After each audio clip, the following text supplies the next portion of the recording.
औज़ुबिल्लाहिमिनश्शैतानिर्रजीम बिस्मिल्लाहिर्रहमानिर्रहीम।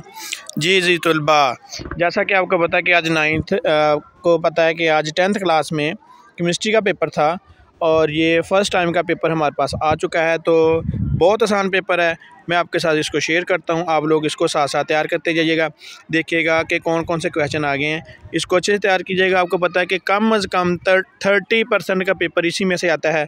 तो जी चलते हैं, हमें पहला पार्ट जो था इसमें से कोई से 5 अज्जा आपने सॉल्व करने थे।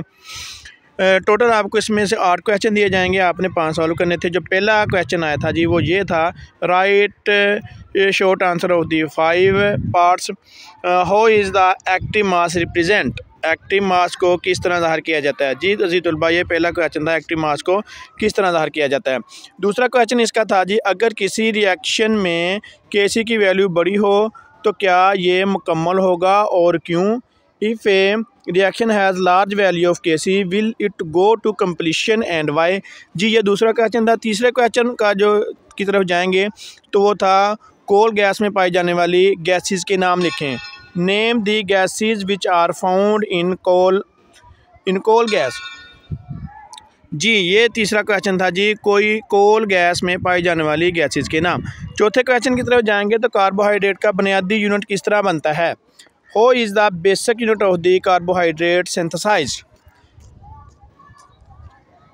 पांचवें क्वेश्चन की तरफ जाएंगे, कीटोन्स और एल्डिहाइड में फ़र्क लिखना है। जी आपने कीटोन्स और एल्डिहाइड में फ़र्क लिख देना है। दोनों के आप फार्मूले भी लिख सकते हो, जनरल फार्मूले आप इनके लिख देना और इनके आप जनरल फार्मूला लिखोगे और इसका फंक्शनल ग्रुप साथ लिख देना। कीटोन और एल्डिहाइड में फ़र्क आ जाएगा।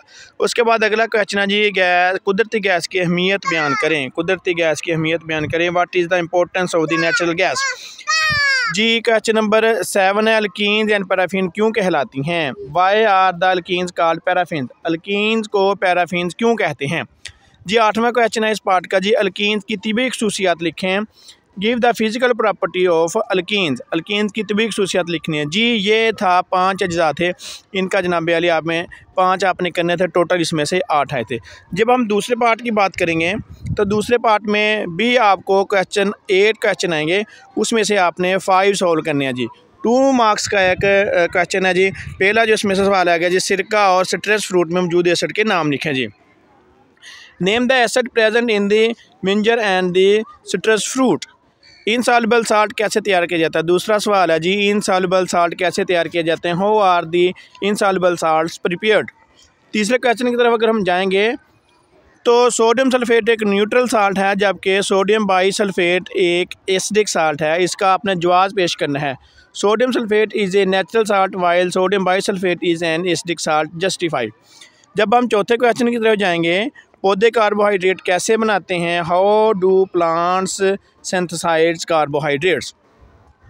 उसके बाद इसके हम 5वें पार्ट की तरफ अगर वजाहत करने जाएंगे तो वजाहत कीजिए कि पानी में सॉल्युबल विटामिन सेहत के लिए नुकसानदेह नहीं होते। Justify that water soluble vitamin are not injurious to health.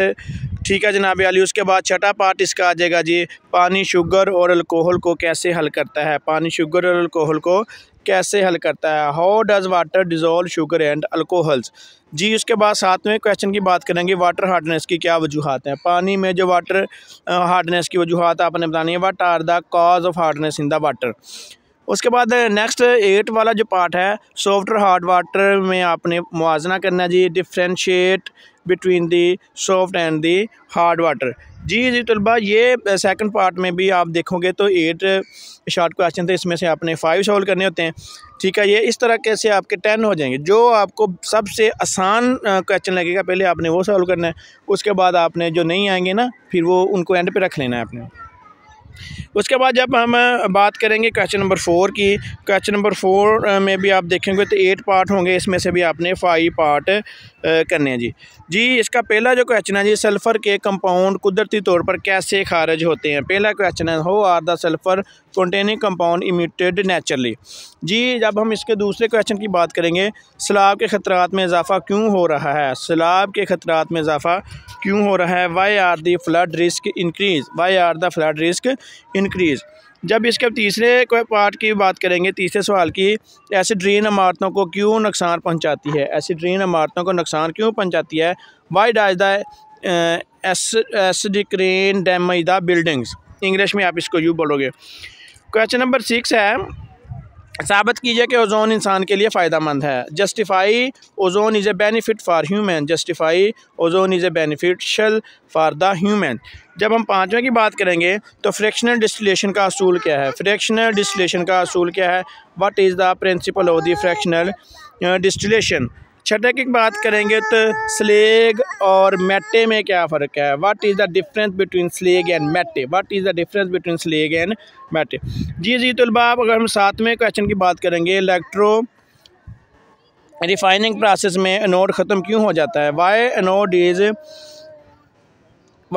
Is return up in electric floating process. उसके बाद हम फ्राज फ्लोटेशन प्रोसेस में पाइन ऑयल का किरदार क्या है। ये हमने जी, ये हमारे शॉर्ट क्वेश्चन थे। 3 इसके पार्ट्स आएंगे, 3 हिस्से होंगे इसके, हर हिस्से में 8-8 क्वेश्चन है जी, उसमें से आपने 5-5 करने हैं। जब आप ये ध्यान से कर लोगे तो आप इंशाल्लाह पास हो जाएगा। बहुत आसान पेपर है। इसके हम लॉन्ग क्वेश्चन की जब बात करेंगे तो लॉन्ग क्वेश्चन में जब पहला क्वेश्चन आएगा उसका फर्स्ट पार्ट जो है जी, ये था जी एसिड्स की 5 केमिकल खसूसियात बताएं। Describe 5 characteristic chemical property of the acids. Describe 5 chemical properties of acid. Acid की 5 केमिकल खसूसियात तहरीर करनी है। उसके बाद आप उसका सेकंड पार्ट करोगे। ये पहला पार्ट जो था 5 मार्क्स का था। सेकंड है जी लॉ ऑफ मास एक्शन तहरीर करिए, और एक जनरल रिएक्शन के लिए इक्विलिब्रियम कांस्टेंट एक्सप्रेशन आपने आखिर करनी है जी। State the law of mass action and derive the expression for the equilibrium constant for a general reaction के लिए आपने एक एक्सप्रेशन निकालनी है जी। ये पार्ट जो है जी 4 मार्क्स का आएगा जी। ये तकरीबन पहले चैप्टर में से एक पार्ट इसका आ गया ना, आप इसको सोल्व कर लोगे तो ये सवाल आपको ज़रूर चेक करना चाहिए, इसको ज़रूर अटैम्प्ट करो, क्योंकि ये इसमें तो मैथमेटिकल बहुत सारा प्रोसीजर आता है जिसको बंदा आसानी के साथ सोल्व कर सकता है, और गलती के चांसेस भी कम है, इसलिए पहले क्वेश्चन को तो आप ज़रूर कीजिएगा। जब दूसरे क्वेश्चन नंबर 6 के फर्स्ट पार्ट की बात करेंगे तो पानी से परमानेंट हार्डनेस को सोडियम साइलाइट के इस्तेमाल से कैसे दूर किया जा सकता है जी। How permanent hardness of water is removed by sodium zeolite explain जी। ये आपके पास 5 मार्क्स का है। तो उसके बाद इसका जो सेकंड पार्ट आ जाएगा 6 क्वेश्चन नंबर 6 का सेकंड पार्ट है जी प्रोटीन के सोर्सेज और इनके इस्तेमाल।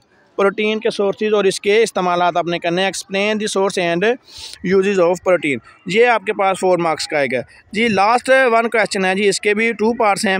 फर्स्ट पार्ट 7 क्वेश्चन का फर्स्ट पार्ट है जी साल्वे प्रोसेस का असूल क्या है। साल्वे प्रोसेस से सोडियम कार्बोनेट की तैयारी के पहले 4 मराहल बयान कीजिए।